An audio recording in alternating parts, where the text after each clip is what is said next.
কথা বলতে চাই আরেক ধরনের মাউথওয়াশ নিয়ে, সেটা হচ্ছে বেনজিডামাইন টাইপ অফ মাউথওয়াশ। এটা সাধারণত দুই ধরনের ইফেক্ট এই মাউথওয়াশের মধ্যে রয়েছে। প্রথমত হচ্ছে এটার অ্যান্টি অ্যানালজেসিক, অর্থাৎ ব্যথা নিরাময়ের ক্ষেত্রে কাজ করে, এবং আরেকটা হচ্ছে অ্যান্টি ইনফ্লামেটরি, অর্থাৎ মুখে যদি কোনো ইনফ্লামেশন থাকে এই ইনফ্লামেশনটাও ভালো করে থাকে সাধারণত। এটা বাজারে সাধারণত বেনোস্টার নামে পাওয়া যায়।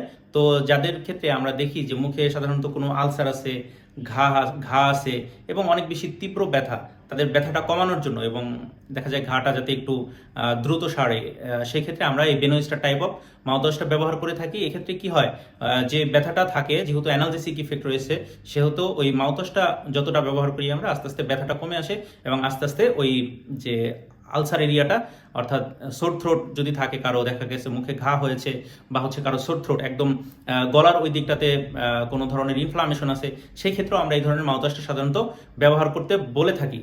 তো এই বেনোস্টার টাইপ অফ মাউথওয়াশ, এটার যদি সংক্ষেপে বলতে চাই যে আমরা কোন কোন ক্ষেত্রে ব্যবহার করে থাকি, মুখে যদি কোনো ব্যথা থাকে, ঘা থাকে, আলসার থাকে এবং যদি কারো সোর থ্রোট থাকে, গলা অনেক বেশি ইনফ্লামড হয়ে আছে, তো সেক্ষেত্রে যদি খুব সুন্দরভাবে গার্গেল করে এই মাউথওয়াশটা ব্যবহার করে থাকে, এই ধরনের এই ধরনের যে পেইন এবং ইনফ্লামেশন, এই পেইন ইনফ্লামেশন থেকে সাধারণত মুক্তি পেতে পারে।